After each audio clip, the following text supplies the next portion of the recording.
O Santo Graal. Nada de erros. Alford relata: para o nosso técnico, o Santo Graal era uma partida jogada sem erros. Ora, sabemos que tipo de mindset torna os erros intoleráveis, e as explosões de ira de Knight eram lendárias. Houve um dia em que ele atirou uma cadeira na quadra. Em uma ocasião, tirou um jogador da partida puxando-o pela camisa. Em outra, agarrou o jogador pelo pescoço. Frequentemente justificava seu comportamento afirmando que queria endurecer o time, preparando-o para jogar sob pressão, mas a verdade é que não conseguia se controlar. Seria instrutivo atirar cadeiras ou dar uma gravata em alguém? Ele motivava seus jogadores por meio do medo, não mostrando respeito por eles, e sim os intimidando. Eles temiam seu julgamento e suas explosões. Isso dava resultado? Às vezes funcionava. Por 3 ocasiões conseguiu ter equipes capazes de disputar a vitória final no campeonato. Na temporada difícil, descrita por Feinstein, a equipe tinha poucos atletas de estatura elevada, pouca experiência e velocidade, mas era competitiva. Venceu 21 partidas graças ao conhecimento que Knight tinha do jogo e às suas qualidades como técnico. Porém, outras vezes não dava certo. Individual ou coletivamente, os jogadores se deixavam abater. Na temporada difícil mencionada no livro, o colapso ocorreu no final do campeonato. No ano anterior, igualmente, a equipe havia desmoronado pela pressão de Knight. Ao longo dos anos, alguns jogadores escaparam, transferindo-se para outras escolas ou desrespeitando as regras, faltando a aulas ou a sessões tutoriais, ou ainda passando para a categoria profissional, como a Isaiah Thomas. Durante uma turnê, os jogadores frequentemente conversavam sobre a possibilidade de ter ido para outra escola em vez de cometer o erro de escolher Indiana. Não que Knight tivesse mindset fixo sobre a habilidade dos jogadores. Acreditava firmemente em sua capacidade de se desenvolver, mas tinha mindset fixo a respeito de si mesmo e de sua aptidão como técnico. A equipe era produto seu, e a cada vez que jogava tinha de provar sua capacidade. Os atletas não tinham permissão para perder jogos, cometer erros ou questioná-lo de qualquer forma que fosse, porque isso se refletiria sobre sua competência. Ele não parecia analisar suas estratégias de motivação quando não estavam dando certo. Talvez Daryl Thomas precisasse de outro tipo de incentivo que não fossem a ridicularização e a humilhação. Que podemos pensar desse homem complicado como mentor de jovens atletas? Seu maior astro, Isaiah Thomas, exprime profunda ambivalência a respeito de Knight. Sabe, havia momentos em que, se eu tivesse uma arma, creio que teria dado um tiro nele. Em outros, tinha vontade de abraçá-lo bem apertado e dizer que o amava. Eu não me consideraria um sucesso absoluto se meu melhor aluno tivesse pensado em me dar um tiro. O técnico com mindset de crescimento em ação. Um técnico completo. O técnico John Wooden detém um dos maiores recordes de campeonatos da história do esporte. Levou a equipe de basquete da UCLA ao Campeonato Universitário Nacional em 1964, 65, 67, 68, 69, 1970, 71, 72, 73 e 1975. Houve temporadas em que sua equipe permaneceu invicta e certa vez teve 88 vitórias consecutivas. Tudo isso eu meio que sabia. O que eu não sabia era que, quando John Wooden chegou à UCLA, não era isso que deveria ter acontecido. Na verdade, ele não queria ir trabalhar naquela universidade. Queria ir para Minnesota. Estava combinado que Minnesota lhe telefonaria às 6 horas de uma certa tarde para dizer se resolvera contratá-lo. Ele disse à UCLA que telefonasse às 7. Ninguém ligou às 6, às 6h30, nem mesmo às 6h45. Portanto, quando a UCLA ligou às 7, ele aceitou o emprego. Mal acabara de desligar, recebeu uma ligação de Minnesota. Uma tempestade havia interrompido as linhas e impedido o telefonema das 6 horas com a oferta do contrato. As instalações da UCLA eram muito ruins. Durante os primeiros 16 anos, o Wooden teve de comandar os treinos em um ginásio cheio, escuro e mal ventilado, conhecido como celeiro do CC, por causa do efeito dos corpos suados no ambiente. No mesmo ginásio ocorriam às vezes torneios de luta livre, treinamentos de ginástica, saltos na cama elástica e ensaios das animadoras de torcida, junto com os treinos do time de basquete. Também não havia lugar para os jogos. Durante os primeiros anos, o time foi obrigado a usar o celeiro do CC e nos 14 anos seguintes tinha de viajar pela região pedindo ginásios emprestados a escolas e cidades. Havia também o problema dos jogadores. Ao dirigir o primeiro treino, Wooden ficou arrasado. Eram tão ruins que ele teria desistido do emprego se tivesse encontrado uma maneira digna de desistir. A imprensa havia anunciado, previsivelmente, que seu time ficaria em último lugar na divisão, mas o Wooden começou seu trabalho. E aquela equipe risível não ficou em último. Venceu o campeonato da divisão com 22 vitórias e 7 derrotas na temporada. No ano seguinte, disputou as finais do Campeonato Nacional Universitário. O que o Wooden deu para eles? Treinamento constante nas habilidades básicas, condicionamento e mindset de crescimento. O Santo Graal, preparação total e esforço total. O Wooden não é complicado. É sábio e interessante, mas não é complicado. É simplesmente um homem direto, com mindset de crescimento, que vive de acordo com a seguinte regra. Você tem de se dedicar diariamente para se tornar um pouco melhor. Quando você se dedica à tarefa de se tornar um pouco melhor, todos os dias, durante certo período, você se torna muito melhor. Ele não exigia jogos sem erros, não exigia que seus jogadores jamais perdessem, pedia-lhes preparação total e esforço total. Ganhei? Perdi? Essas são as perguntas erradas. A pergunta correta é, eu me esforcei ao máximo? Se for assim, diz ele, pode-se marcar menos pontos, porém jamais perder. Não era uma pessoa fraca, não tolerava falta de empenho. Se os jogadores fizessem corpo mole durante o treino, ele apagava as luzes e dizia, senhores, o treino acabou. Haviam perdido a oportunidade de melhorar naquele dia. Tratamento igual. Tal como Delay, o Wooden dedicava tempo e atenção idênticos a todos os seus jogadores, independentemente das qualidades demonstradas inicialmente. Eles, por sua vez, se entregavam completamente e progrediram. Eis o que o Wooden disse sobre 2 jogadores novos ao chegarem à UCLA. Observei cada um a fim de ver como jogavam e pensei, meu Deus, se esse camarada puder dar uma contribuição a nosso jogo, é porque nossa equipe deve ser mesmo muito ruim. Mas o que eu não via era o que aqueles rapazes tinham dentro de si. Ambos deram absolutamente tudo o que eram capazes de dar e se tornaram titulares, sendo um deles o pivô de uma das equipes campeãs nacionais. O Wooden respeitava igualmente todos os jogadores. Há um costume de não se usarem mais os números das camisas de alguns grandes jogadores, em homenagem à categoria deles. Enquanto o Wooden foi técnico, nenhum número deixou de ser usado, embora ele tivesse contado com alguns dos melhores atletas de todos os tempos, como Kareem Abdul-Jabbar e Bill Walton. Mais tarde, quando os números deles foram retirados das camisas da equipe, ele discordou. Outros jogadores também usaram aqueles números. Alguns deles deram tudo de si. Reticências. A camisa e o número nunca pertencem a apenas um jogador, por mais extraordinário ou grande astro que ele possa ter sido. Isso vai contra o próprio conceito de equipe. Espere um pouco. O negócio dele era ganhar jogos.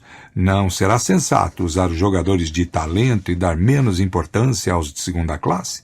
Bem, ele não os fazia jogar de maneira igual, mas dedicava-se a todos da mesma forma. Por exemplo, ao receber um novato no mesmo ano em que Bill Walton chegava, disse-lhe que, nas partidas oficiais, ele não entraria na quadra com muita frequência, por causa de Walton, mas prometeu-lhe, quando você terminar o curso na universidade, conseguirá um contrato profissional, você será muito bom. No terceiro ano, esse jogador rivalizava com Bill Walton nos treinos e, ao profissionalizar-se, foi escolhido como estreante do ano em sua liga. Preparar jogadores para a vida. Seria Wooden um gênio, um mágico capaz de transformar jogadores medíocres em campeões? Na verdade, ele confessa que, em termos de táticas e estratégias do jogo de basquete, não se considerava mais do que mediano. O que sabia fazer bem era analisar e motivar seus jogadores. Com essa capacidade, ele conseguia ajudá-los a realizar seu potencial, não somente no basquete, mas também na vida, coisa que, para ele, era ainda mais recompensadora do que ganhar os jogos. Os métodos de Wooden funcionavam? Sem falar nos 10 títulos de campeão, temos o testemunho de seus pupilos, nenhum dos quais menciona armas de fogo. Bill Walton, que entrou para o Hall da Fama, claro, a verdadeira competição para a qual ele nos preparava era a vida. Reticência. Ele nos ensinava os valores e as características que podiam fazer de nós não apenas bons jogadores, mas também boas pessoas. Denny Crum, técnico de sucesso. Não posso imaginar o que teria sido minha vida se Wooden não tivesse sido meu farol. À medida que passam os anos, mais o aprecio e só posso rezar para que eu consiga ter tanta influência nos jovens quanto ele teve sobre mim. Kareem Abdul-Jabbar, do Hall da Fama. A sabedoria do técnico Wooden teve profunda influência sobre mim como atleta, porém, ainda mais influência como ser humano. Ele é responsável, em parte, pela pessoa que sou hoje. Vejam esta história. Era o momento da vitória. A UCLA acabara de vencer seu primeiro campeonato nacional. Wooden, no entanto, estava preocupado com Fred Slaughter, jogador que havia iniciado todos os jogos e tivera um ano brilhante até aquele final do campeonato. O jogo não estava indo bem e ao piorar cada vez mais. O Wooden achou que precisava mexer na equipe. Tirou Fred. O substituto jogou muito bem e Wooden deixou-o na quadra até que o jogo estivesse praticamente ganho. A vitória representava o auge da realização, não apenas a UCLA conquistar o primeiro campeonato universitário nacional, vencendo a equipe de Duke, mas terminava a temporada com 30 vitórias e nenhuma derrota. Mas a preocupação de Wooden com Fred diminuía sua euforia. Ao sair da coletiva de imprensa, o técnico foi procurá-lo. Ao abrir a porta do vestiário, o jogador o esperava. Técnico, reticências. Quero que o senhor saiba que eu compreendo. O senhor tinha de deixar Doug na quadra, porque ele estava jogando muito bem, e eu não. Eu queria muito jogar, mas compreendo, e se alguém disser que me zanguei, isso não é verdade. Estou decepcionado, sim, mas não brabo, e fiquei muito feliz por Doug. Há muitos técnicos, diz Wooden, que ganharam campeonatos trabalhando como ditadores, entre os quais Vince Lombardi e Bob Knight. Eu tinha uma filosofia diferente. Reticências. Para mim, preocupação com jogadores, compaixão e consideração sempre foram altíssimas prioridades. Leiam novamente a história de Fred Slaughter e digam-me se, nas mesmas circunstâncias, Bob Knight teria corrido ao encontro de Daryl Thomas para consolá-lo. E Knight teria permitido a Thomas buscar dentro de si seu orgulho, sua dignidade e sua generosidade em um momento de decepção. Qual é o inimigo? O sucesso ou o fracasso? Pat Summitt foi técnica da equipe de basquete feminino da Lady Vols, do Tennessee. Ela a treinou para 8 campeonatos nacionais. Não começou a carreira com a atitude filosófica de Wooden. Inicialmente, sua atuação era mais parecida com a de Knight. Cada vez que a equipe perdia, ela não se conformava. Continuava a viver a derrota, remoendo-a até a morte e torturando a si mesma e ao time. Depois evoluiu, chegando a uma relação de amor e ódio com as derrotas. Emocionalmente, ainda se sente mal, mas gosta do que a perda de uma partida provoca. Obriga todos, jogadoras e técnicos, a aperfeiçoar o jogo. O sucesso é que se tornou inimigo. Wooden chamava isso de estar contaminado pelo sucesso. Pat Riley, ex-técnico da equipe campeã profissional dos Lakers de Los Angeles, falava de doença do eu. Pensar que você é o sucesso, esquecendo a disciplina e o trabalho que o fizeram chegar ao sucesso. Summit explica: o sucesso nos amolece, transforma a pessoa mais ambiciosa em complacente e descuidada. Summit dizia isso depois de Tennessee ganhar 5 campeonatos nacionais, porém somente um deles na condição de favorita. Em todas as demais ocasiões, fomos surpreendentemente vencidas. Perdemos 4 ou 5 títulos que as previsões diziam que deveríamos vencer. Depois de ganhar o campeonato de 1996, o time ficou condescendente. As jogadoras mais velhas já eram campeãs nacionais e as mais novas esperavam ser levadas à vitória simplesmente por estar na equipe de Tennessee. Foi um desastre. Começaram a perder e a perder feio. Em 15 de dezembro foram esmagadas por Stanford em seu próprio território. Poucos jogos depois foram novamente arrasadas, já acumulavam 5 derrotas e ninguém mais acreditava nelas. A técnica da equipe da Carolina do Norte, procurando consolar Summit, disse-lhe: "Bem, aguente até o ano que vem." A HBO tinha ido ao Tennessee para filmar um documentário, mas os produtores começaram a procurar outra equipe. Até mesmo as assistentes da técnica já achavam que não conseguiriam chegar ao torneio eliminatório final para o título. Assim, antes do jogo seguinte, Summit ficou reunida com a equipe durante 5 horas. Naquela noite, jogaram contra Old Dominion, a segunda colocada nacionalmente. Pela primeira vez naquela temporada, empenharam-se a fundo, mas perderam novamente. Foi arrasador. Tinham investido, se esforçado e mesmo assim perderam. Algumas jogadoras soluçavam tanto que mal conseguiam falar e respirar. "Levantem a cabeça", disse Summit. "Se vocês se dedicarem assim todas as vezes, se lutarem dessa maneira, eu prometo que em março estaremos nas eliminatórias." 2 meses depois, Tennessee sagrou-se campeã nacional. Conclusão: cuidado com o sucesso. Ele pode levar as pessoas a um mindset fixo. Venci porque tenho talento, portanto, continuarei vencendo. O sucesso pode contaminar uma equipe como pode contaminar um indivíduo. Alex Rodrigues, o astro do beisebol, não foi contaminado pelo sucesso. "A gente nunca permanece sendo o mesmo", diz ele. "Ou vamos em uma direção ou vamos em outra." Faixa 9. Falso mindset de crescimento.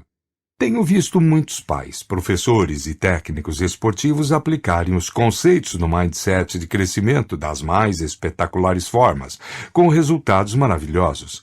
Usando os princípios do mindset, muitas escolas e equipes esportivas têm chegado ao topo e reconhecidas por sua extraordinária cultura de aprendizagem e trabalho de equipe e por suas excepcionais conquistas. Desnecessário dizer, é extremamente gratificante. Então, uns 2 anos atrás, minha colega australiana Susan Mackey relatou que vira um surto de falso mindset de crescimento. Não sabia do que ela estava falando. Na verdade, fiquei um pouco irritada. Não seria um mindset de crescimento uma ideia muito simples e direta? Por que alguém teria um falso mindset de crescimento se pudesse ter um real? Mas ela havia plantado a semente e, quando fui analisar meu estudo, logo percebi do que ela falava. Alguns pais, professores e técnicos estavam sem dúvida confundindo as ideias do mindset e de repente fiquei decidida a entender seus equívocos e descobrir como corrigi-los. Então vamos dar uma boa olhada em A. O que é um mindset de crescimento e o que não é. B. Como alcançá-lo e C. Como transmiti-lo aos outros. O que é um mindset de crescimento e o que não é. Um mindset de crescimento tem a ver com pessoas que acreditam que podem desenvolver suas habilidades. Simples assim. Pode ter suas muitas repercussões, mas essa é a sua essência. No entanto, muitas pessoas projetam nele um significado diferente. Equívoco 1. Muitas pessoas pegam o que gostam em si mesmas e chamam isso de mindset de crescimento. Se elas têm uma mente aberta ou flexível, dizem que têm mindset de crescimento. Frequentemente ouço pessoas chamando isso de mindset aberto. Mas há uma diferença entre ser uma pessoa flexível ou ter a mente aberta e ser dedicada ao desenvolvimento do talento. E se as pessoas se afastam do verdadeiro significado do mindset de crescimento, se afastam de seus benefícios. Podem gozar de suas próprias capacidades incríveis, mas nunca poderão fazer o trabalho duro de desenvolver suas capacidades, ou a de seus filhos e alunos.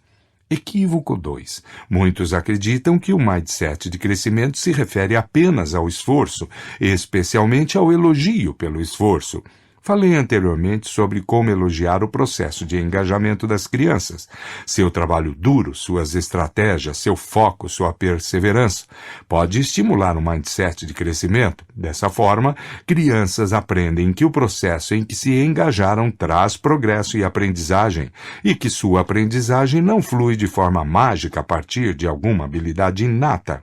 A primeira coisa importante a lembrarmos aqui é que o processo inclui mais do que apenas esforço.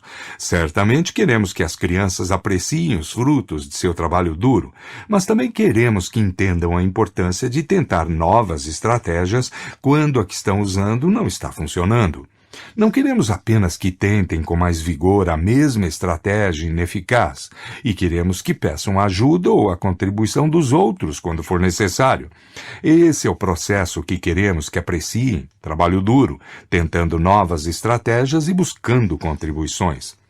Outra armadilha é elogiar o esforço ou qualquer parte do processo que não foi feito. Mais de uma vez, pais me disseram: elogiei o esforço do meu filho, mas não funcionou. Imediatamente perguntei: seu filho realmente se esforçou?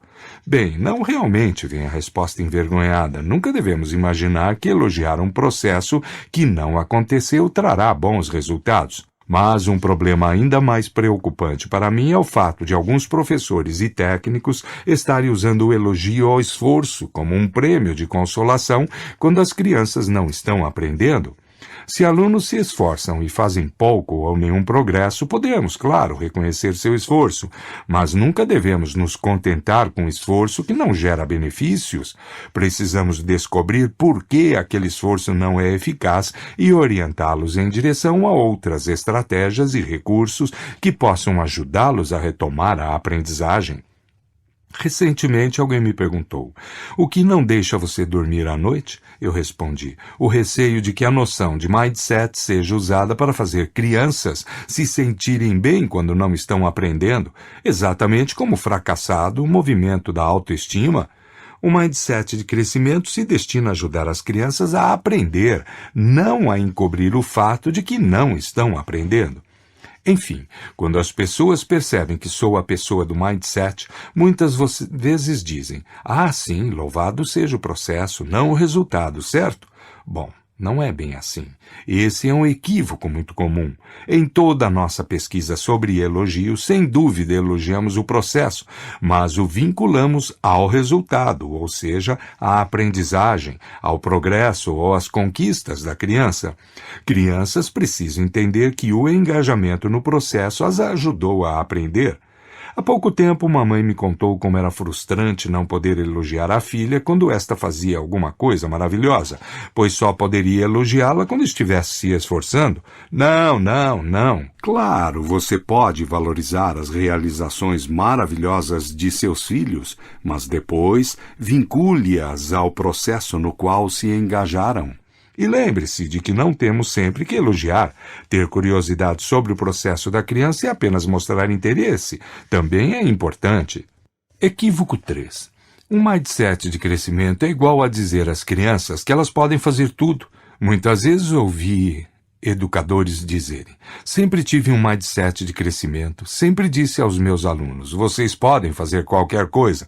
Poucas pessoas acreditam no potencial das crianças tanto quanto eu, ou anseiam por vê-las cumprirem sua enorme promessa, mas isso não acontece simplesmente pelo fato de lhes dizer: vocês podem fazer qualquer coisa. Acontece quando os ajudamos a adquirir habilidades e encontrar recursos que os façam progredir em direção a seus objetivos. Caso contrário, são palavras tranquilizadoras vazias, depositam o ônus inteiramente no aluno e podem fazer com que ele se sinta um fracassado se não alcançar seus objetivos.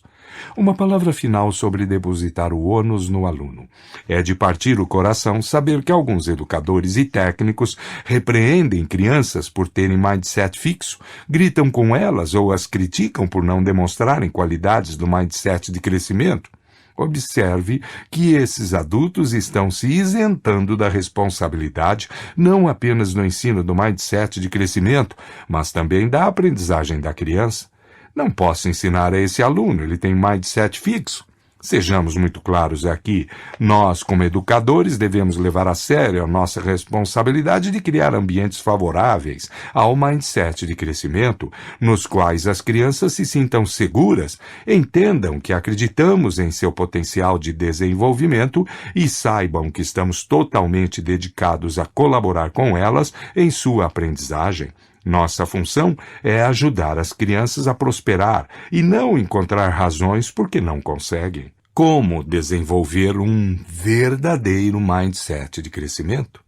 Você não adquire um mindset de crescimento por proclamação. Você se move em sua direção como se fosse uma jornada, porque um mindset de crescimento ganhou força e se tornou a forma correta de pensar. Cada vez mais pessoas alegam tê-lo. Talvez faça sentido. Não queremos nos ver como pessoas esclarecidas que ajudam crianças a desenvolver todo o seu potencial? Um renomado educador me disse que havia se tornado politicamente incorreto para educadores até mesmo falar, e talvez até mesmo pensar, sobre ter um mindset fixo em qualquer área. E um diretor de escola me disse que recentemente, quando fazia pequenas sugestões a uma professora, ela olhou para ele indignada e disse: "Você está insinuando que eu tenho um mindset fixo?" Embora, para simplificar, eu tenha dito que algumas pessoas têm um mindset de crescimento e outras têm um mindset fixo, na verdade todos nós somos uma mistura dos dois. Não há como negar. Às vezes estamos em um mindset e em outras estamos em outro. Então nossa tarefa se torna entender o que desencadeia nosso mindset fixo, quais são os eventos ou situações que nos levam a um lugar onde sentimos, ou outras pessoas, que nossas habilidades são fixas. Quais são os eventos ou situações que nos levam a um estado de julgamento em vez de desenvolvimento? O que acontece quando nossa persona de mindset fixo se revela, o personagem dentro de nós que nos faz evitar desafios e nos repreende quando fracassamos em algo? Como nos sentimos? O que isso nos faz pensar e como nos faz agir? Como esses pensamentos, sentimentos e ações afetam a nós e aqueles que nos rodeiam? E mais importante, o que podemos fazer ao longo do tempo para que essa persona não interfira no nosso crescimento e no dos nossos filhos? Como podemos convencer essa persona com mindset fixo a aceitar os objetivos que brotam de nosso mindset de crescimento? Responderei a essas perguntas no final do capítulo, quando analisaremos o processo de mudança pessoal. O que enfatizarei aqui é que é uma longa jornada que precisa de empenho e persistência. Mas, uma vez que reconheçamos que todos temos mindsets fixos recorrentes, podemos falar uns com os outros abertamente. Podemos falar sobre nossa persona de mindset fixo, quando ela se revela, como nos afeta e como aprendemos a lidar com ela. E assim, perceberemos que temos muitos companheiros de viagem na nossa jornada. Como transmitir um mindset de crescimento? Você poderia pensar que, uma vez que adultos têm um mindset de crescimento mais presente, eles automaticamente o passariam para as crianças. É o que nós pensamos, mas não o que descobrimos. Muitos adultos não transmitem seus mindsets de crescimento. Como é possível? Vamos começar olhando para os resultados. Em uma série de estudos, pesquisadores observaram os mindsets de pais e filhos. Em cada caso, muitos pais tinham um mindset de crescimento, mas não o estavam transmitindo aos filhos. Em outros estudos, pesquisadores observaram os mindsets de professores e seus alunos. Em cada caso, muitos professores tinham um mindset de crescimento, mas não o passavam para seus alunos. Alguma coisa estava acontecendo. Claro que é possível que alguns desses pais e professores tivessem o falso mindset de crescimento, mas além disso, descobrimos uma coisa fascinante: os mindsets dos adultos estão em suas cabeças e não são diretamente visíveis para as crianças. As ações visíveis dos adultos falam muito mais alto, e é isso que as crianças estão captando. Infelizmente, essas ações muitas vezes não se alinham com o mindset de crescimento da cabeça dos adultos. Então, que ações transmitem os diferentes mindsets? Em primeiro lugar, sem surpreender, o elogio. O elogio dos pais molda os mindsets da criança. É interessante que isso não esteja necessariamente alinhado com os mindsets dos pais. Mesmo pais com mindset de crescimento podem se flagrar elogiando as habilidades de seus filhos e negligenciando focar no processo de aprendizagem. Pode ser difícil mudar a ideia de que dizer às crianças que elas são inteligentes ajuda a construir sua confiança. Em segundo lugar, a forma com que os adultos reagem aos erros e fracassos das crianças. Quando uma criança tem um problema e os pais reagem com ansiedade ou preocupação sobre sua capacidade, estimulam mais o mindset fixo na criança. Os pais podem tentar maquiar o fracasso do filho, mas o próprio ato de fazê-lo pode acabar transmitindo que errar é um problema. Assim, embora os pais possam ter um mindset de crescimento, também podem mostrar preocupação sobre a confiança ou moral do filho quando a criança tropeça. São os pais que reagem aos problemas com interesse e os tratam como oportunidades para o aprendizado que estão transmitindo um mindset de crescimento a seus filhos. Esses pais consideram as adversidades coisas boas que devem ser adotadas e que adversidades devem ser usadas como uma plataforma para o aprendizado. Encaram o problema de frente e falam aos filhos sobre os próximos passos para a aprendizagem. Em outras palavras, todos os dias os pais estão ensinando aos filhos se erros, obstáculos e adversidades são coisas boas ou ruins.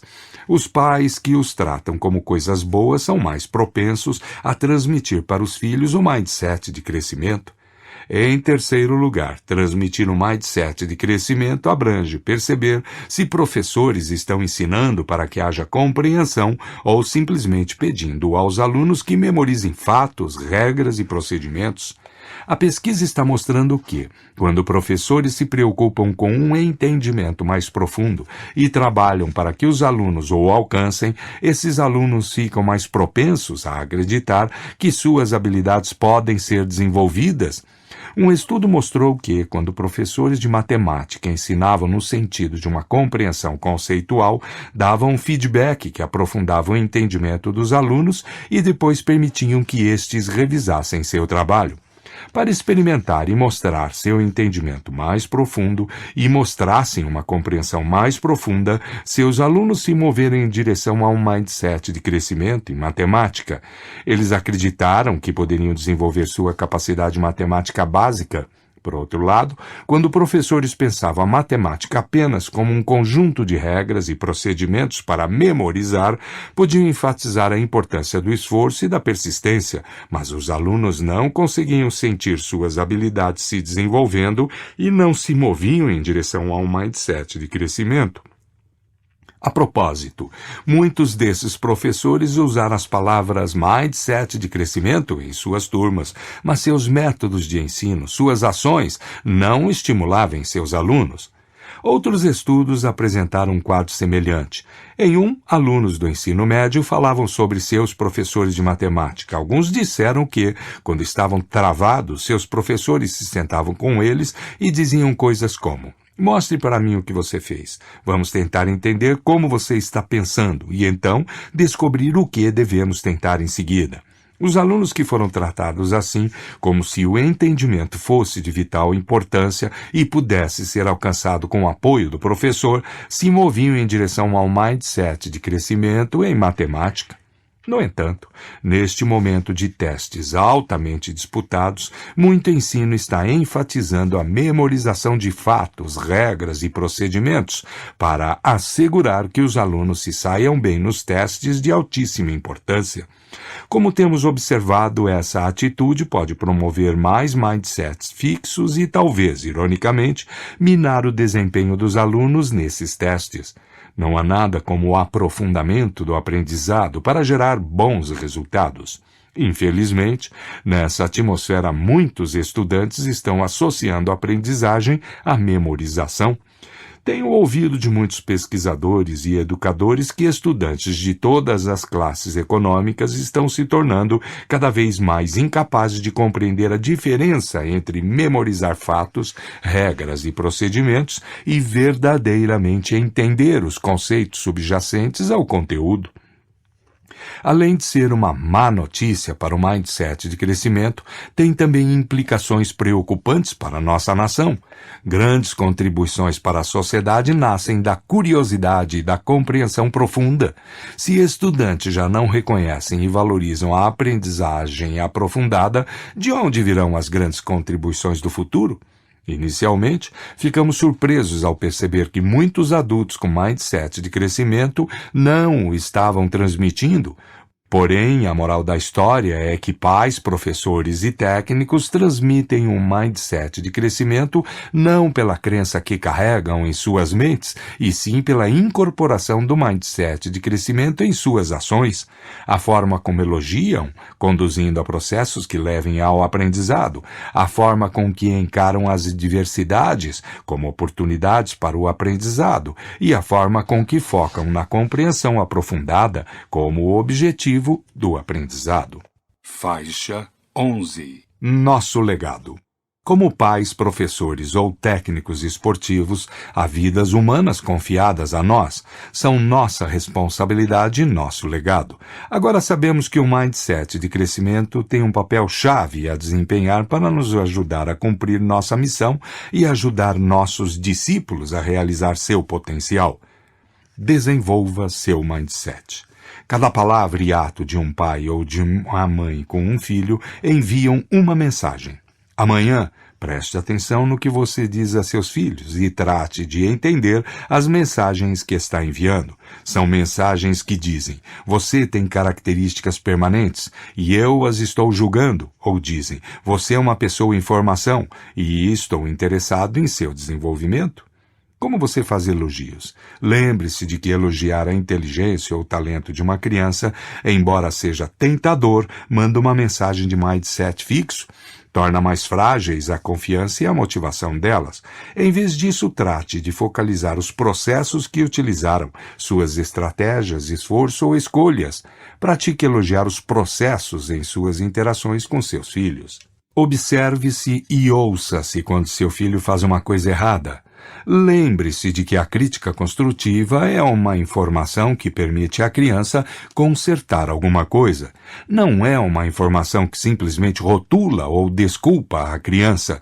No fim de cada dia, anote as críticas construtivas e os elogios do processo que tiver feito a seus filhos. Os pais frequentemente estabelecem objetivos para as crianças procurarem atingir. Lembre-se de que ter talento nato não é um objetivo, mas expandir a capacidade e o conhecimento é. Preste muita atenção aos objetivos que estabelecer para seus filhos. Se você for professor, lembre-se de que abaixar os padrões não aumenta a autoestima dos alunos. Elevar os padrões tão pouco, a menos que os estudantes tenham os meios para alcançá-los. O mindset de crescimento nos fornece uma maneira de estabelecer padrões elevados e permitir que os alunos os atinjam. Procure apresentar os pontos da matéria numa estrutura construtiva, dando aos estudantes informações sobre o processo. Acho que você gostará do resultado.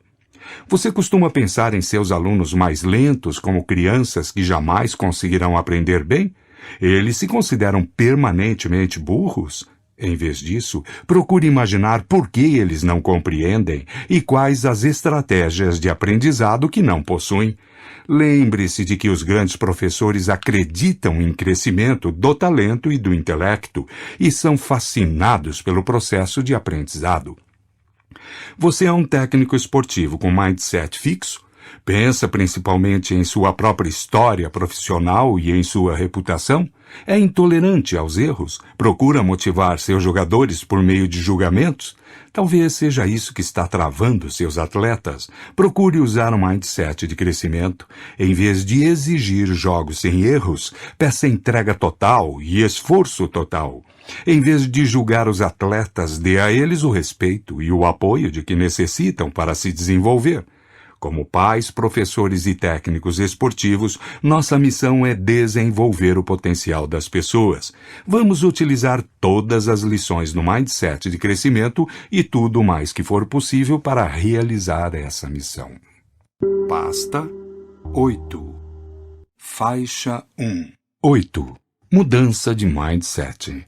O mindset de crescimento se baseia na crença na mudança, e a parte mais gratificante de meu trabalho é observar as pessoas mudarem. Nada é melhor do que ver as pessoas encontrarem os caminhos para chegar àquilo a que dão valor. Este capítulo trata de crianças e adultos que conseguiram encontrar a maneira certa de utilizar suas habilidades e de como todos nós somos capazes de fazer o mesmo. Faixa 2. A natureza da mudança. Eu estava no meio da primeira série quando minha família se mudou. De repente, me vi em uma nova escola. Tudo era desconhecido para mim. A professor, os alunos e o estudo. Era o estudo que me aterrorizava. A turma estava adiantada em relação à minha classe anterior, ou pelo menos assim me parecia. Os alunos escreviam letras que eu ainda não havia aprendido e havia uma maneira de fazer as coisas que todos pareciam conhecer, menos eu. Assim, quando a professora disse, meninos, escrevam seus nomes no papel no lugar certo, eu não tinha ideia do que devia fazer. Por isso, chorei. Todos os dias surgiam coisas que eu não sabia fazer. A cada vez eu me sentia perdida e impotente. Por que eu não disse à professora, Sra. Khan, ainda não aprendi isso, pode me ensinar? Em outra ocasião, quando eu era pequena, meus pais me deram dinheiro para que eu fosse ao cinema com um adulto e um grupo de crianças. Quando virei a esquina para chegar ao lugar combinado para o encontro, vi no fim do quarteirão que já estavam indo. Em vez de correr atrás deles e gritar, esperem por mim, fiquei parada, apertando nas mãos os níqueis e vendo-os desaparecer na distância. Por que não procurei detê-los ou alcançá-los? Por que aceitei a derrota antes de tentar uma tática simples? Sei que em meus sonhos sempre executei façanhas mágicas ou sobre-humanas diante dos perigos. Guardo até hoje uma foto minha vestida com uma capa de super-homem que eu mesma fiz. Por que na vida real não fui capaz de fazer uma coisa simples como pedir auxílio ou gritar para que me esperassem? Em meu trabalho, vejo muitas crianças pequenas assim, crianças inteligentes que aparentemente são desembaraçadas e que ficam paralisadas com os percalços. Em alguns de nossos estudos, bastaria que fizessem uma coisa simples para que tudo melhorasse, mas não fazem. São crianças com mindset fixo. Quando as coisas vão mal, elas se sentem impotentes e incapazes. Mesmo hoje, quando alguma coisa não dá certo ou algo promissor parece estar me escapando, ainda tenho uma sensação passageira de impotência. Isso significa que não mudei? Não. Significa que a mudança não é como uma cirurgia. Mesmo quando mudamos, as antigas crenças não são extirpadas, como se fosse uma articulação danificada, e substituídas por outras melhores. Em vez disso, as novas crenças tomam seu lugar ao lado das antigas, e à medida que se tornam mais fortes, nos trazem uma forma diferente de pensar, sentir e agir. As crenças são a chave da felicidade e da infelicidade. Na década de 1960, o psiquiatra Aaron Beck trabalhava com seus clientes quando de repente percebeu que os problemas deles eram causados por suas crenças. Justamente antes de sentirem uma onda de ansiedade ou de depressão, alguma coisa passava rapidamente por suas mentes. Poderia ser, o Dr. Beck acha que sou incompetente, ou essa terapia jamais funcionará. Nunca vou me sentir bem. Esses tipos de crença causavam sensações negativas, não apenas nas sessões de terapia, mas também em suas vidas. Não eram crenças das quais as pessoas geralmente tivessem consciência, mas Beck descobriu que poderia ensinar essas pessoas a prestar atenção e ouvi-las. Descobriu também que poderia ensiná-las a trabalhar com essas crenças e modificá-las. Assim nasceu a terapia cognitiva, uma das formas de tratamento mais eficazes já desenvolvidas. Quer percebam, quer não, as pessoas mantêm uma espécie de registro permanente das coisas que lhes acontecem, do que elas significam e do que deveriam fazer. Em outras palavras, nossas mentes estão constantemente observando e interpretando. É assim que nos mantemos conscientes. Às vezes, porém, o processo de interpretação fica perturbado. Algumas pessoas interpretam de forma mais extrema coisas que acontecem e em seguida reagem com sentimentos exagerados de ansiedade, depressão ou raiva, ou então de superioridade. Os mindsets vão mais longe. Os mindsets dão estrutura ao registro que ocorre na cabeça das pessoas, orientam todo o processo de interpretação. Um mindset fixo cria um monólogo interno focalizado no julgamento. Isso significa que sou um fracassado. Isso significa que sou melhor do que eles. Isso significa que não sou bom marido. Isso significa que meu parceiro é egoísta. Em diversos estudos, investigamos a maneira pela qual as pessoas com mindset fixo tratam a informação que recebem. Descobrimos que avaliam com veemência cada elemento de informação. Uma coisa boa levava a um rótulo altamente positivo, e uma coisa ruim levava a um rótulo altamente negativo. As pessoas de mindset de crescimento também observam constantemente o que acontece, mas seu monólogo interno não trata de julgar a si mesmas e aos demais dessa maneira. Sem dúvida são sensíveis a informações positivas e negativas, mas estão afinadas com suas implicações para o aprendizado e ação construtiva. Que posso aprender com isso? Como posso me aperfeiçoar? Como posso ajudar meu parceiro a fazer melhor? Ora, basicamente, a terapia cognitiva ensina as pessoas a refrear seus julgamentos extremos e a torná-los mais razoáveis. Por exemplo, suponhamos que a Lana se dá mal numa prova e chega à conclusão de que sou burra. A terapia cognitiva a ensinaria a olhar os fatos de maneira mais positiva, perguntando quais são as provas que sustentam ou negam sua conclusão. Depois de investigar, a Lana poderá ser capaz de compilar uma longa lista de situações passadas nas quais se mostrou competente e poderá então afirmar: acho que não sou tão incompetente quanto pensava. Ela pode ser também estimulada a pensar em outras razões, diferentes da burrice, pelas quais fez uma má prova, e isso pode matizar seu julgamento negativo. A Lana aprende então a fazer isso sozinha, para que, quando vier a se julgar negativamente no futuro, possa refutar o julgamento e se sentir melhor. Dessa maneira, a terapia cognitiva ajuda as pessoas a fazer julgamentos mais realistas e mais otimistas. Porém, não as tira do mindset fixo e do mundo dos julgamentos. Não ataca a premissa básica, a ideia de que as características são fixas, que as faz se avaliarem constantemente. Em outras palavras, não as escolta da estrutura de julgamento até a decrescimento. Este capítulo trata de como mudar o que ocorre no interior de nossas mentes, passando de um monólogo de julgamento a outro orientado para o crescimento. Faixa 3. Conferência sobre Mindsets. O simples fato de tomar conhecimento do mindset de crescimento é capaz de causar uma grande mudança na forma pela qual as pessoas pensam em si mesmas e em suas vidas. Por isso, a cada ano em meu curso de graduação dou aula sobre esses mindsets, não só porque fazem parte da matéria do curso, mas também porque conheço as pressões a que estão submetidos os estudantes.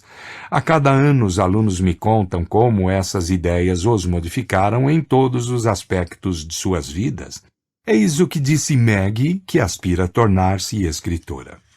Percebi que, no que se refere a minhas aspirações artísticas ou criativas, havia internalizado um mindset fixo.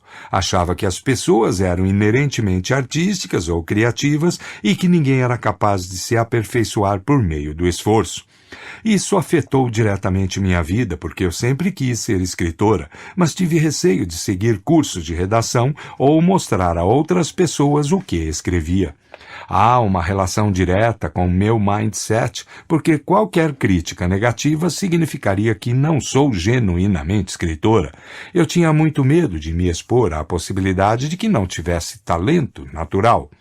Agora, depois de ter ouvido suas conferências, resolvi me matricular num curso de redação criativa no próximo semestre e acho que realmente compreendi o que estava me impedindo de desenvolver um interesse que há muito é meu sonho secreto.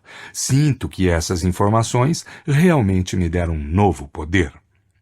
O monólogo interno de Maggie costumava dizer: não faça isso, não entre para curso de redação, não mostre aos outros o que escreve, não corra esse risco, seu sonho pode ficar destruído, proteja-o. Agora ele diz: faça com que as coisas aconteçam, desenvolva a sua capacidade, vá em busca de seu sonho. Há também o caso de Jason, o atleta. Como estudante e atleta da Columbia, eu tinha exclusivamente um mindset fixo. Vencer significava tudo e aprender não entrava nos meus planos. No entanto, depois de ouvir suas conferências, percebi que esse não é um bom mindset. Tenho me esforçado em aprender enquanto participo das competições, porque compreendi que, se puder melhorar constantemente, mesmo durante os jogos, me tornaria um atleta muito melhor. O monólogo interno de Jason era: vencer, vencer, você tem de vencer. Prove-se a si mesmo, tudo depende disso. Agora observe, aprenda, cresça, torne-se melhor atleta.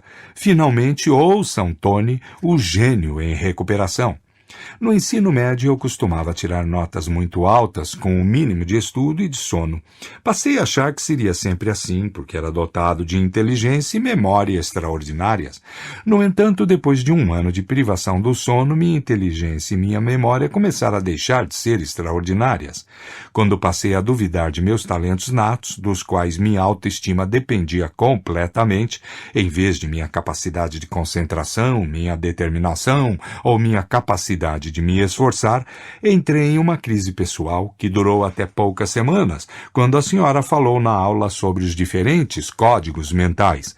Ao compreender que muitos de meus problemas eram consequências de minha preocupação em provar a mim mesmo minha inteligência, consegui escapar do modelo autodestruidor no qual vivia.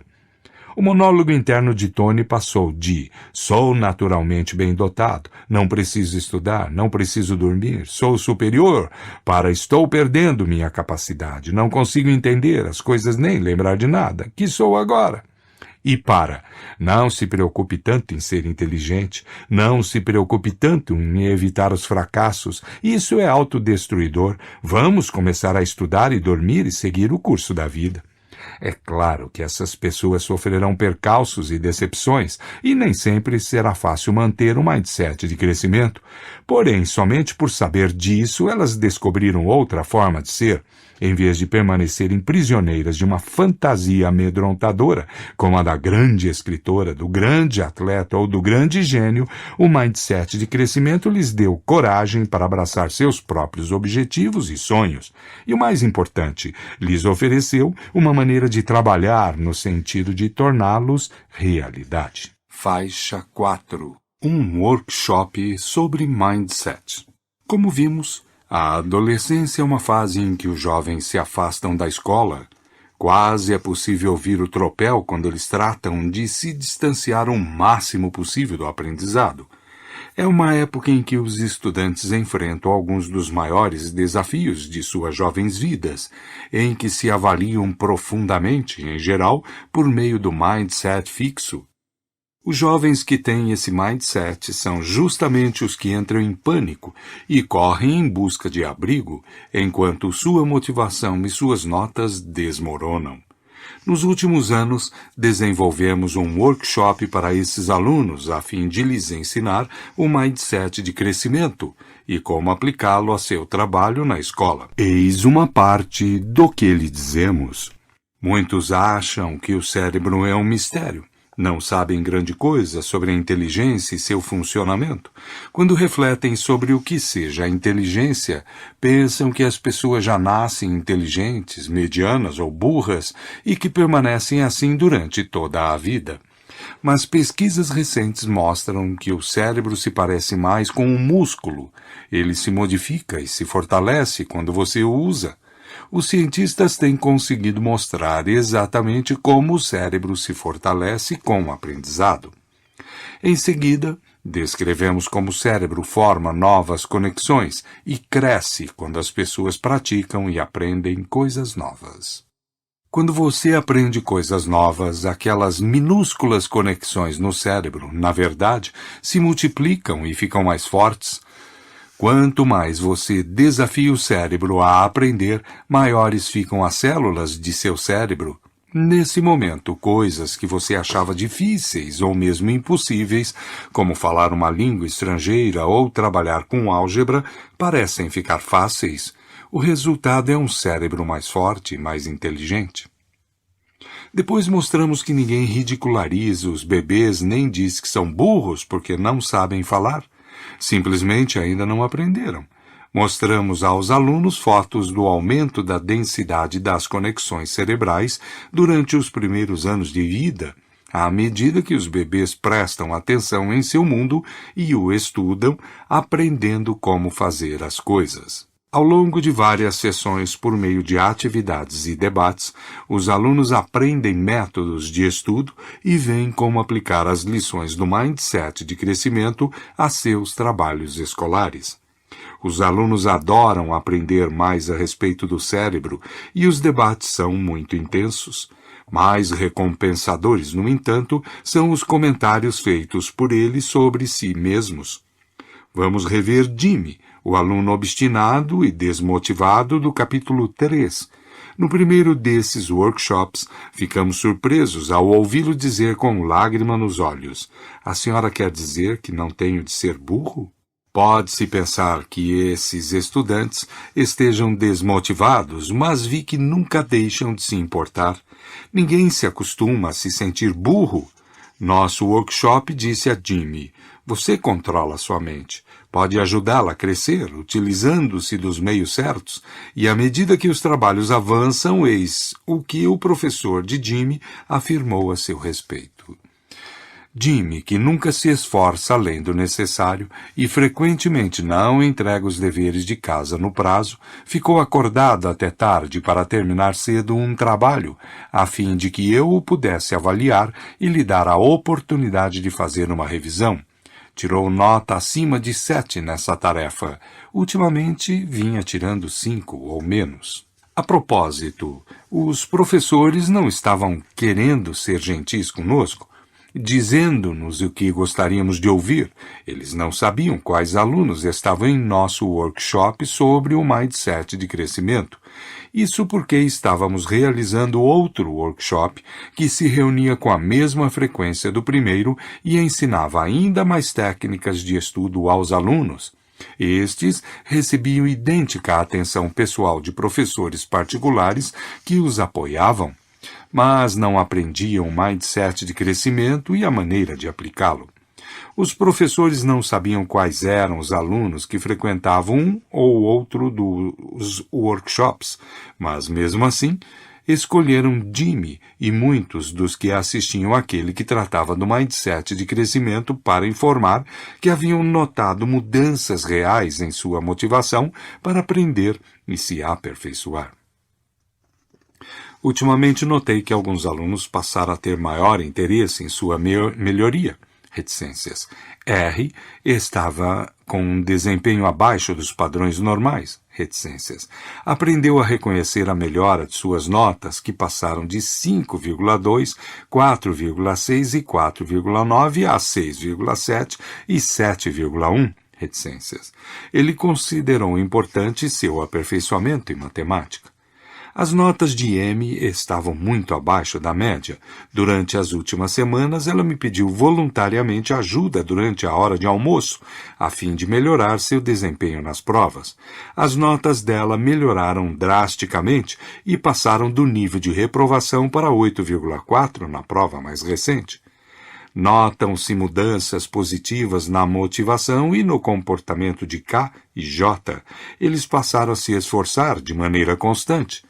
Diversos estudantes participaram voluntariamente de aulas particulares dadas por alguns colegas durante o período de almoço ou depois do horário escolar. Alunos como N e S estavam com a nota mínima para aprovação ao pedirem ajuda extra e sentiram-se motivados pela simples perspectiva de melhoria. Estávamos ansiosos por ver de que maneira o workshop repercutiria nas notas dos alunos. E, com a permissão deles, tivemos acesso às suas notas finais do semestre. Examinamos especificamente as notas em matemática porque refletiam um aprendizado real de conceitos novos e desafiadores.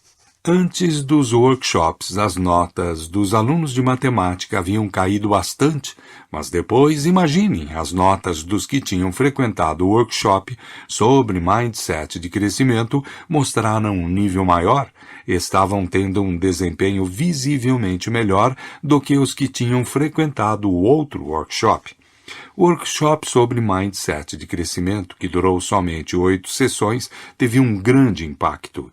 Esse simples ajuste das crenças dos estudantes pareceu libertar seu poder mental e inspirá-los a trabalhar melhor e obter resultados. Claro, estava em uma escola cujos professores eram sensíveis à demonstração de maior motivação e estavam dispostos a se esforçar mais para ajudá-los a aprender. Mesmo assim, esses resultados mostram a importância da mudança de mindset. Os alunos que frequentaram o outro workshop não melhoraram. Apesar das 8 sessões de treinamento em técnicas de estudo e outras coisas úteis, não mostraram progresso. Como não haviam aprendido a considerar suas mentes de maneira diferente, não tinham motivação para colocar em prática essas técnicas. O workshop do Mindset de Crescimento deu aos estudantes a possibilidade de dominar seus cérebros. Livres do jugo do mindset fixo, Jimmy e outros como ele puderam utilizar seu intelecto com mais liberdade e amplitude. Faixa 5. Cerebrologia. O problema do workshop era que, para funcionar bem, exigia uma grande equipe, e isso não seria possível em larga escala. Além disso, os professores não estavam diretamente envolvidos. Eles teriam um papel importante para manter o progresso dos estudantes. Por isso, resolvemos transpor nosso workshop para módulos interativos de computador e deixar que os professores orientassem suas aulas por meio dos módulos.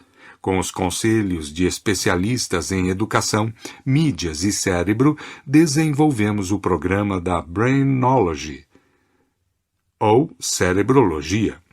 O programa apresenta figuras animadas. Chris e Dahlia, bons alunos da 7ª série, mas que têm problemas com seu desempenho na escola. Dahlia tem dificuldade com o idioma espanhol e Chris com matemática.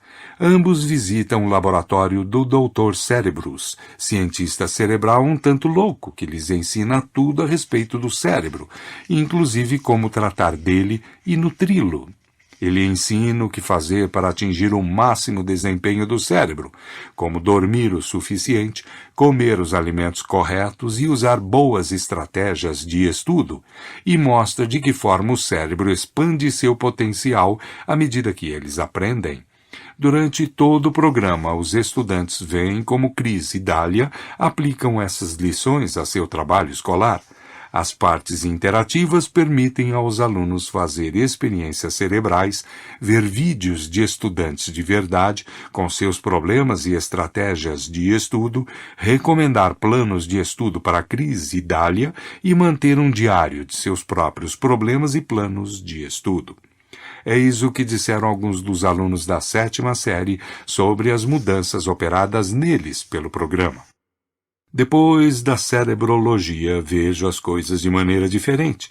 Agora, minha atitude em relação às matérias em que tenho dificuldade é que me esforço mais para estudar e dominar as técnicas, reticências. Tenho usado meu tempo de maneira mais inteligente, estudando todos os dias e revendo as anotações que fiz. Estou realmente contente por haver participado do programa, porque aumentou meu conhecimento a respeito do cérebro. Mudei de ideia sobre o funcionamento do cérebro e estou fazendo as coisas de maneira diferente. Vou me esforçar mais porque sei que, quanto mais nos esforçamos, mais o cérebro trabalha. Tudo o que posso dizer é que a cerebrologia mudou minhas notas. Bom voyage! O programa de cerebrologia fez com que eu mudasse a maneira pela qual trabalho, estudo e faço os deveres escolares, agora que sei como funciona meu cérebro e o que acontece quando aprendo. Obrigado por nos fazer estudar mais e nos ajudar a desenvolver nosso cérebro. Eu realmente consigo imaginar meus neurônios crescendo à medida que fazem mais conexões. Vários professores nos disseram que alunos anteriormente indiferentes agora falavam a linguagem da cerebrologia.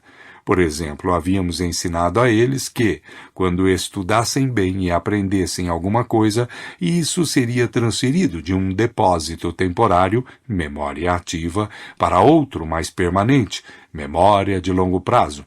Eles agora diziam uns aos outros: desculpe, isso não está em minha memória de longo prazo. Creio que estava utilizando somente minha memória ativa. Os professores nos diziam que os alunos agora se prontificavam mais a praticar, estudar, tomar notas e prestar atenção, a fim de certificar-se de que as conexões dos neurônios seriam feitas. Um estudante nos disse: sim, o programa de cerebrologia ajudou muito. Reticências. Cada vez que penso em não estudar, procuro recordar os benefícios que traria a meu cérebro se estudasse. Os professores também mudaram. Não apenas contavam os benefícios que seus alunos tinham tido, mas também falavam das coisas que eles passaram a perceber. Afirmaram especialmente que a cerebrologia era essencial para compreender que todos os estudantes são capazes de aprender, até mesmo os que lutam com a matemática e o autocontrole. Tenho de ser mais paciente porque para aprender são necessários muito tempo e prática. O cérebro funciona assim. Reticências. Cada pessoa aprende de maneira diferente. A cerebrologia me ajudou a saber como ensinar diversos tipos de aprendizado. Nosso workshop foi levado a crianças em 20 escolas. Algumas confessaram sua descrença inicial. No começo achava que era apenas uma brincadeira e um desenho animado, mas passei a prestar atenção e comecei a fazer o que me aconselhavam. Ao final, quase todas as crianças obtiveram benefícios significativos. Faixa 6. Algo mais sobre a mudança. É fácil ou difícil mudar? Até agora parece coisa simples, mas só o fato de saber que existe um mindset de crescimento pode, às vezes, mobilizar as pessoas para que enfrentem os desafios e perseverem. Outro dia, uma de minhas ex-alunas de graduação me contou uma história. Primeiro, no entanto, é preciso dar uma explicação. Em meu campo de atividade, quando você apresenta um estudo para publicação, isso em geral representa vários anos de trabalho. Alguns meses depois, você recebe a apreciação crítica, umas 10 páginas em espaço simples. Se o editor achar que o estudo tem algum potencial, ele o convida a revisá-lo antes de enviar novamente, desde que você considere cada uma das críticas. Minha ex-aluna recordou-me a época em que remetera sua dissertação de mestrado para o principal periódico em nosso campo. Quando as críticas chegaram, ela ficou arrasada. Havia sido julgada. O trabalho tinha deficiências e, por extensão, também ela. O tempo passou, mas ela não tinha coragem de retomar as críticas para melhorar seu estudo. Então, aconselhei-a a mudar o mindset. Olhe, eu disse, a questão não é você. Isso é trabalho deles. Eles têm obrigação de encontrar quaisquer falhas. O que você tem a fazer é aprender com as críticas para que seu estudo fique cada vez melhor. Em poucas horas ela tratou de fazer uma revisão e o estudo foi aceito com elogios. Dessa vez, ela me disse: nunca mais me senti julgada, nunca mais. Cada vez que as críticas vêm, eu penso, isso é o trabalho deles, e imediatamente trato de fazer o meu trabalho. Mas mudar também é difícil. Quando as pessoas se apegam a um mindset, em geral há um bom motivo para isso. Em algum momento de suas vidas ele lhes serviu para alguma coisa. Disse-lhes que eram ou que desejavam ser, uma criança inteligente e talentosa, e mostrou-lhes o que fazer para conseguir isso, desempenhar-se bem. Dessa maneira, proporcionou uma fórmula para a autoestima e um caminho para obter o afeto e o respeito dos demais. A noção de que têm valor e serão queridas é fundamental para as crianças, e quando elas não têm certeza de serem valorizadas ou amadas, o mindset fixo oferece um caminho simples e direto.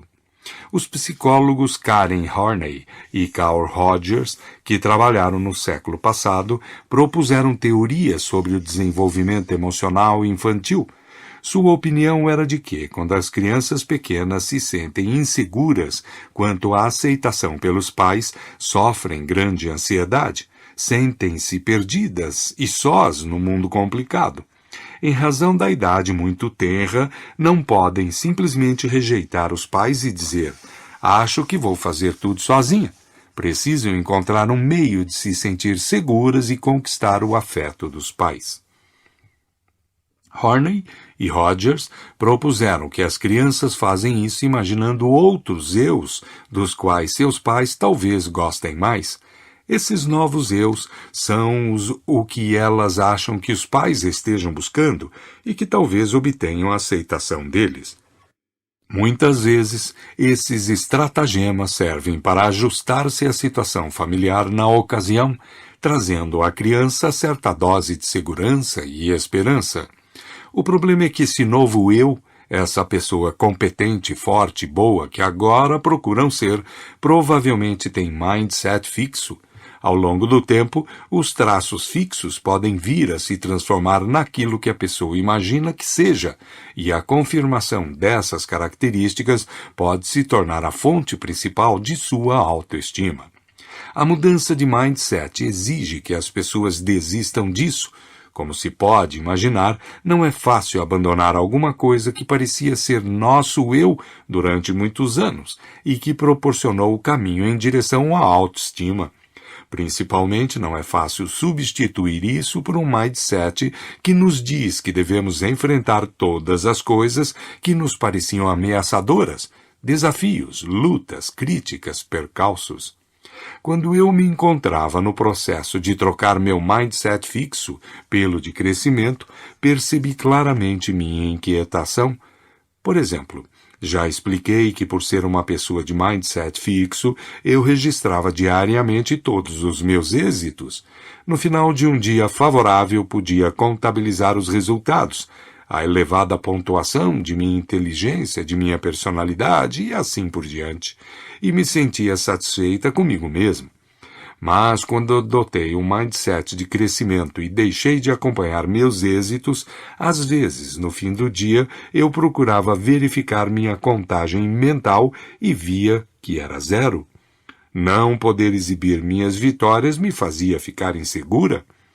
Pior do que isso, como estava correndo riscos maiores, olhava retrospectivamente e via todos os erros e fracassos que cometia a cada dia.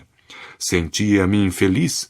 Além disso, o mindset fixo não desaparece facilmente. Se estiver controlando nosso monólogo interno, é capaz de nos dizer coisas realmente duras ao perceber que a pontuação é 0. Você não vale nada. Aí você se sente forçado a marcar depressa alguns pontos elevados. Anteriormente, o mindset fixo oferecia refúgio exatamente para essa sensação e pode oferecê-lo novamente. Não aceite isso. Também há a preocupação de não ser mais a mesma pessoa. Pode parecer que o mindset fixo lhe proporciona sua ambição, sua superioridade, sua individualidade. Talvez você receie ser apenas uma peça da engrenagem, como todos os demais. Talvez receie ser comum. Mas, ao se abrir para o crescimento, você se torna mais você, e não menos. Os cientistas, artistas, atletas e CEOs que examinamos nada tinham de humanoides executando movimentos ensaiados. Eram pessoas em pleno desabrochar de sua individualidade e potência. Faixa 7. Abrindo-se ao crescimento. O restante deste livro trata principalmente de você. Primeiro teremos alguns exercícios de mindset nos quais peço que se aventure junto comigo em uma série de dilemas. Em cada caso você verá as reações do mindset fixo e depois evoluirá em direção a uma solução de mindset de crescimento. Primeiro dilema. Imagine-se tendo se candidatado a um curso de mestrado. Você fez o teste para apenas uma universidade porque era a que desejava. Estava confiante de que seria aceito porque muitas pessoas consideravam original e interessante sua atuação nesse campo de estudo. Mas foi rejeitado. A reação do mindset fixo.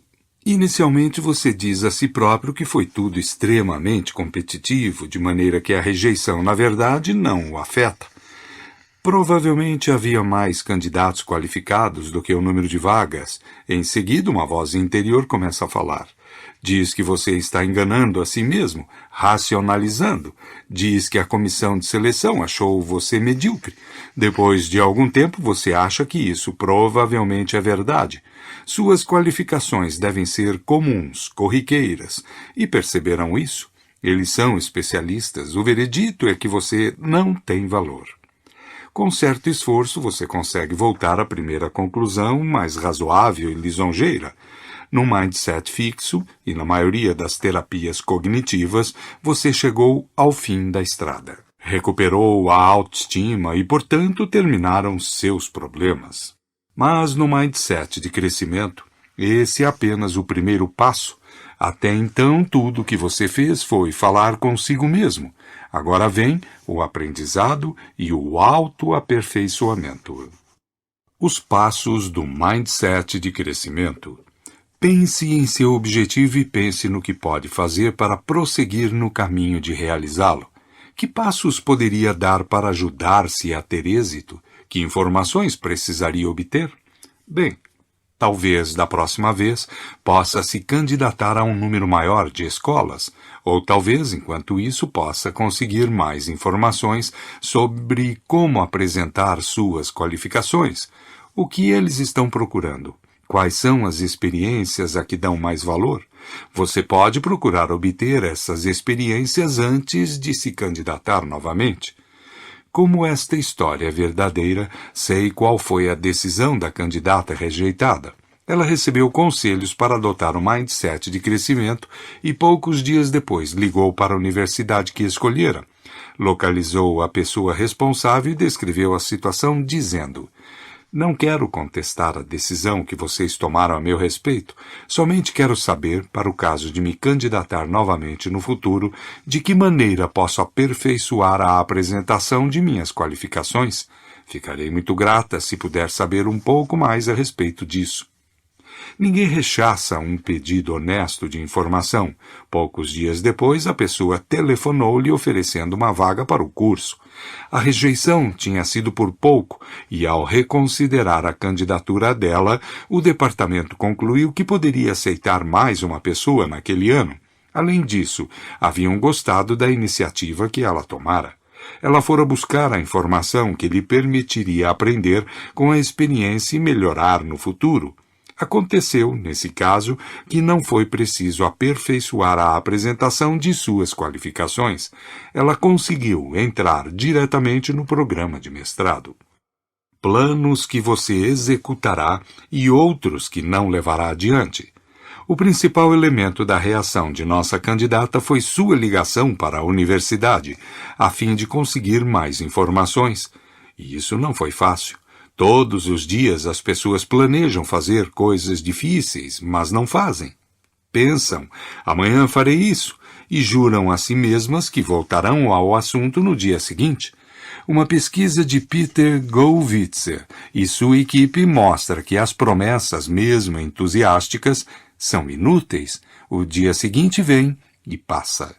O que dá certo é fazer um plano nítido e concreto. Amanhã, durante meu intervalo, vou tomar uma xícara de chá, fechar a porta do escritório e ligar para a universidade. Ou, em outro caso, na quarta-feira de manhã, logo depois de me levantar e escovar os dentes, vou me sentar na escrivaninha e começar a redigir meu relatório. Ou ainda, hoje à noite, logo depois que tivermos terminado de lavar os pratos, vou me sentar na sala com minha mulher e discutir aquele assunto. Direi a ela: querida, quero fazer uma coisa que, em minha opinião, nos fará mais felizes. Pense em alguma coisa que você precise fazer, algo que queira aprender ou um problema que tenha de enfrentar. O que é? Agora faça um plano concreto. Quando executará o plano? Onde o fará? Como fará? Pense em tudo, com detalhes claros. Esses planos concretos, planos que você é capaz de visualizar sobre quando, onde e como vai fazer alguma coisa, levam a níveis realmente muito elevados de acompanhamento, o que naturalmente aumenta a possibilidade de êxito. Assim, a ideia não é somente fazer um plano de mindset de crescimento, mas também visualizar de maneira concreta como irá executá-lo. sentir-se mal, mas fazer bem. Voltemos a alguns parágrafos anteriores ao momento da rejeição para o curso de mestrado. Suponha que sua tentativa de se sentir melhor tenha fracassado. Mesmo assim, você poderia ter dado o passo do mindset de crescimento. É possível se sentir muito mal e ainda assim procurar as informações que o farão se aperfeiçoar. Às vezes, quando me ocorre uma contrariedade, passo pelo processo de falar comigo mesma sobre o que isso significa e como devo tratar do assunto. Tudo parece bem, até que eu durma. No sono, tenho vários sonhos de perda, fracasso ou rejeição, dependendo do que tenha acontecido. Certa vez, quando vivi uma perda, fui dormir e tive os seguintes sonhos. Meus cabelos caíam, meus dentes caíam, tive um filho que morreu e assim por diante. Em outro momento, quando me senti rejeitada, meus sonhos geraram inúmeras experiências de rejeição, real ou imaginária. Em cada ocasião, o incidente deflagrava um tema e minha imaginação hiperativa reunia todas as variações do tema e as colocava diante de mim. Quando acordava, tinha a impressão de que passara por uma guerra. Seria bom que isso não acontecesse, mas é irrelevante. Poderia ser mais fácil me mobilizar para agir se me sentisse melhor, mas não importa. O plano é o plano. Lembra-se dos estudantes com mindset de crescimento quando estavam deprimidos? Quanto pior se sentiam, mais faziam coisas construtivas. Quanto menos estimulados estavam, mais se obrigavam a agir. O que é fundamental é formular um plano concreto orientado construtivamente e executá-lo de forma estrita. A escolha preferencial. O dilema anterior parecia difícil, mas foi basicamente resolvido por meio de um telefonema. Agora imagine que você é uma jovem promessa no futebol americano como quarterback. De fato, você ganhou o troféu Heisman, a mais alta distinção do futebol em nível universitário. Você foi escolhido, entre outros, para ingressar como profissional na equipe dos Eagles da Filadélfia, time no qual sempre sonhou jogar. Então, qual é o dilema?